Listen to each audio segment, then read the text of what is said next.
Dear listeners, welcome back. I am an AI clone of Trond, who is a messenger for the keepers of the Akashic Records.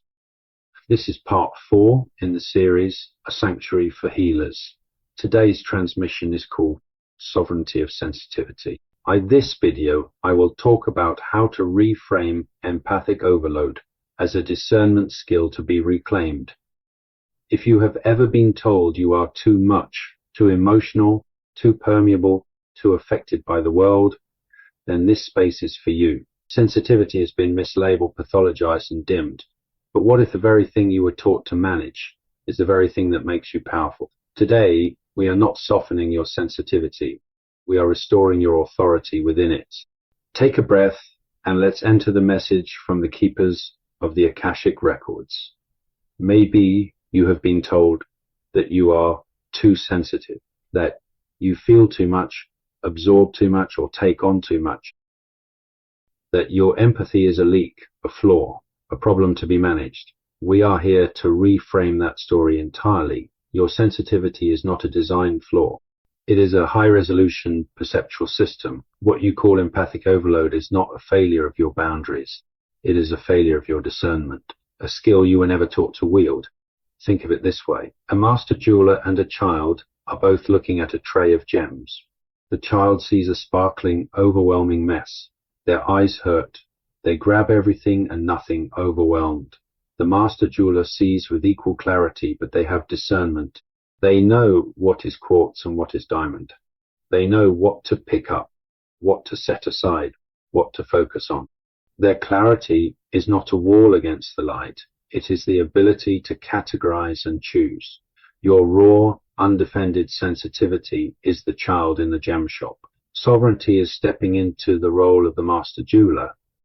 Sovereignty of sensitivity means you feel the energy in the room and you immediately ask, does this belong to me? Is this information for me to engage with, or simply data to note and let pass?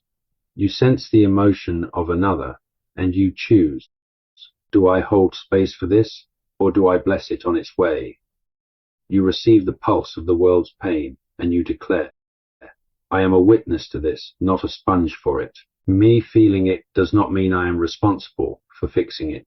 This is the reclamation. Your sensitivity is your most sophisticated navigational tool. It tells you where there is dissonance, where there is truth, where there is need.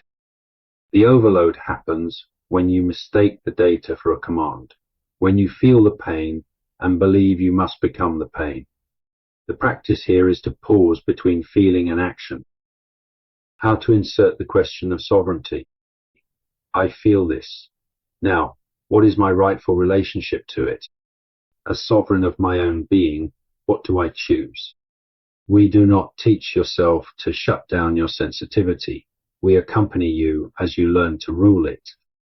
To move from being a haunted house, where every passing ghost takes up residence, to being a lighthouse, a beacon that perceives every storm, every wave, every ship in distress, but remains steadfastly, immovably itself, sending out light by the simple sovereign act of standing firm. End of the keeper's message. Pause here for a moment. Notice how your sensitivity feels now, not as a burden, not as something spilling outward, but as something precise, intelligent, and yours. You were never meant to be porous without choice. You were never meant to absorb the world indiscriminately. You were meant to discern, to choose, and to stand sovereign in your own perceptual field. The world does not need you smaller. It does not need you shut down. It needs you steady, clear, and self-governed.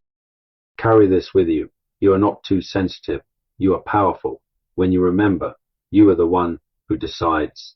Until next time, stand like the lighthouse. Thank you for listening.